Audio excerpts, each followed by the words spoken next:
Hello guys और स्वागत है आप सभी का हमारे इस यूट्यूब चैनल पे एक न्यू अपडेट्स के साथ। न्यू अपडेट्स के बारे में हम लोग पूरी डिटेल्स देखेंगे इसके बारे में कि वो किस पोस्ट के लिए निकला है और कितनी वैकेंसी है उसकी। ठीक है, तो ये है आपकी एम्स की form.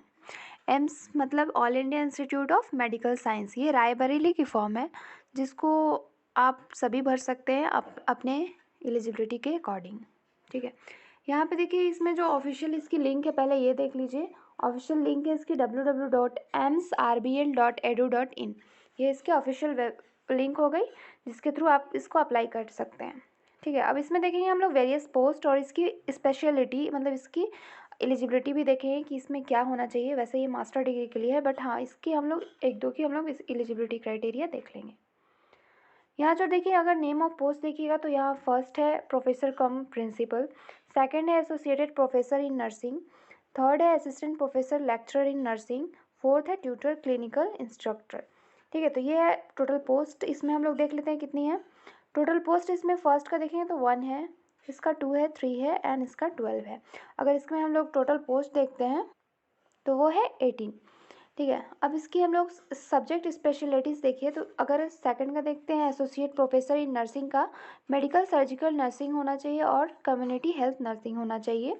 Assistant professor lecturer in nursing ये आपका थर्ड है। इसमें क्या होना चाहिए मिडवाइफरी एंड ऑब्स्टेरिकल नर्सिंग, सेकंड होना चाहिए पेडियाट्रिक नर्सिंग एंड थर्ड होना चाहिए साइकेट्रिक नर्सिंग।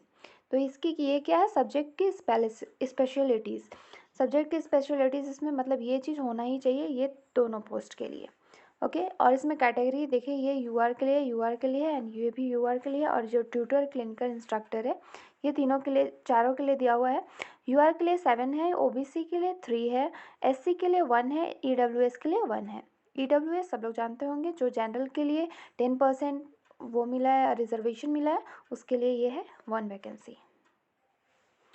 अगर यहाँ पे क्वालिफिकेशन चेक कीजिएगा, यहाँ एजुकेशनल क्वालिफिकेशन अगर आप लोग चेक करेंगे तो यहाँ पे educational qualification post wise different होगा। तो यहाँ जो फर्स्ट पोस्ट है प्रोफेसर क्यों प्रिंसिपल, इसमें क्या होगा एसेंशियल क्वालिफिकेशन फर्स्ट है इसका मास्टर डिग्री होना चाहिए नर्सिंग में, एंड सेकंड क्या होगा मास्टर मस्ट भी रजिस्टर होना चाहिए नर्स एंड मिडवाइफ में, जो नर्स एंड मिडवाइफ में है उसमें रजिस्टर होना चाहिए। थर्ड क्या है 10 ईयर एक्सपीरियंस होना चाहिए नर्सिंग फील्ड में। जैसे कि अगर जब वो स्टार्ट किए होंगे तो उसमें क्या होना चाहिए 7 ईयर तो पहला नंबर उसमें नर्सिंग एजुकेशन में स्पेंड होना चाहिए उनका टाइम, एंड जो नेक्स्ट है उसमें क्या होना चाहिए जो पोस्ट ग्रेजुएशन के बाद होता है। तो इसमें टोटल कितना चाहिए 10 ईयर का एक्सपीरियंस चाहिए। डिज़ायरेबल क्या है पीएचडी इन नर्सिंग। तो ये इसका क्या था प्रोफेसर कम प्रिंसिपल का था, ये 3 मेन इसका एसेंशियल क्वालिफिकेशन। तो सारे में मास्टर डिग्री चाहिए, बस इसमें एक्सपीरियंस का फ़र्क है क्योंकि ये पोस्ट वाइज डिफरेंट पोस्ट है। एज आप लोग जैसे नीचे जाएंगे पोस्ट के लिए एक्सपीरियंस डिक्रीज़ करते जाएगा। ठीक है, तो अब नेक्स्ट देखेंगे हम लोग सेकेंड एट प्रोफेसर रीडर इन नर्सिंग। अगर इसका एसेंशियल क्वालिफिकेशन देखेंगे तो इसमें भी क्या होना चाहिए मास्टर डिग्री होना चाहिए नर्सिंग में। सेकेंड चीज़ क्या होना चाहिए रजिस्टर होना चाहिए नर्स एंड मिडवाइफ में। थर्ड क्या होना चाहिए 8 ईयर एक्सपीरियंस होना चाहिए, उसमें कितना था 10 ईयर एक्सपीरियंस था, और इसमें क्या है आपका 8 ईयर एक्सपीरियंस है। After MSc including 5 year teaching experience in nursing, 5 year की टीचिंग एक्सपीरियंस होनी चाहिए नर्सिंग में। डिज़ायरेबल क्या है पीएचडी इन नर्सिंग। ठीक है, थर्ड है आपका क्या assistant professor lecturer in nursing. इसकी एसेंशियल क्वालिफिकेशन देखिए तो क्या है फर्स्ट होना चाहिए क्या मास्टर डिग्री इन नर्सिंग होना चाहिए कोई भी रिकॉग्नाइज यूनिवर्सिटी से। सेकंड क्या होना चाहिए रजिस्टर्ड नर्स एंड मिडवाइफ होना चाहिए, रजिस्टर्ड होना चाहिए नर्स और मिडवाइफ में। थर्ड क्या होना चाहिए 5 ईयर एक्सपीरियंस होना चाहिए जिसमें से मिनिमम 2 ईयर टीचिंग एक्सपीरियंस होना चाहिए नर्सिंग में।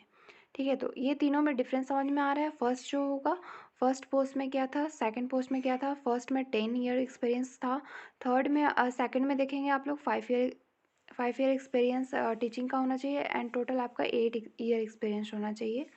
थर्ड देखिएगा तो इसमें 5 ईयर एक्सपीरियंस होना चाहिए जिसमें से 2 ईयर क्या होना चाहिए टीचिंग एक्सपीरियंस होना चाहिए। अब फोर्थ में आएंगे तो फोर्थ में क्या है ट्यूटर एंड क्लिनिकल इंस्ट्रक्टर।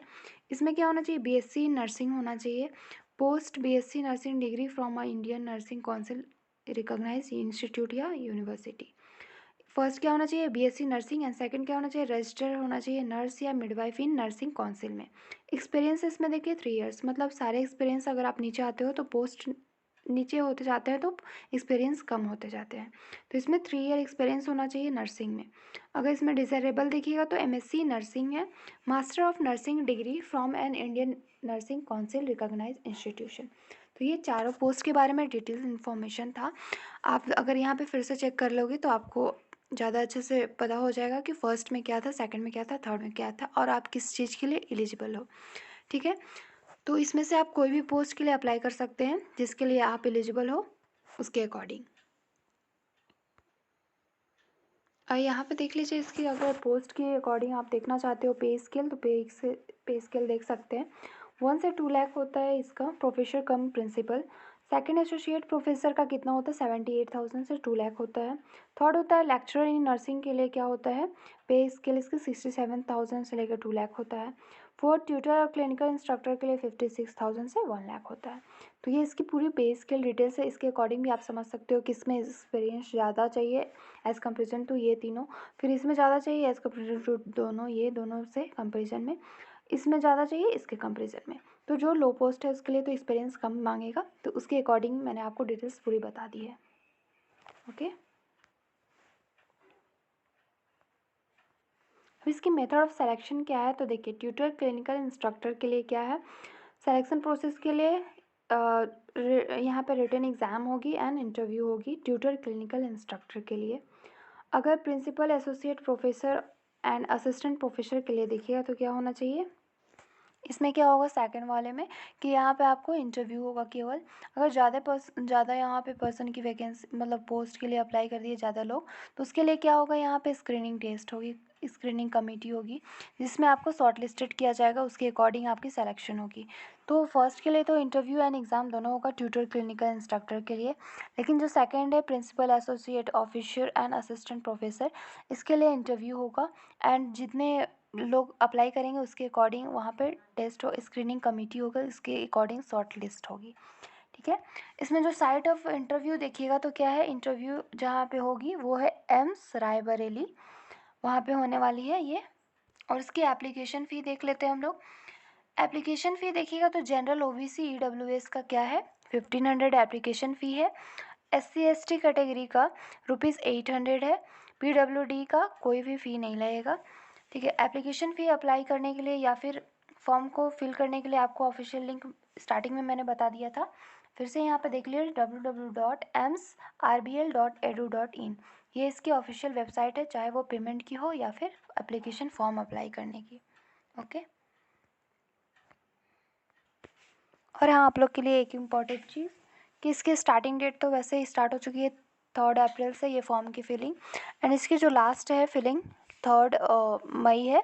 3 मई तक आप लोग अप्लाई कर सकते हैं इस फॉर्म को। सो अगर आप इस वीडियो को पसंद कर रहे होंगे, आपको अच्छी लगी होगी, हेल्पफुल लगी होगी, तो प्लीज़ लाइक एंड सब्सक्राइब जरूर कीजिएगा। And thanks for watching this video. Thank you.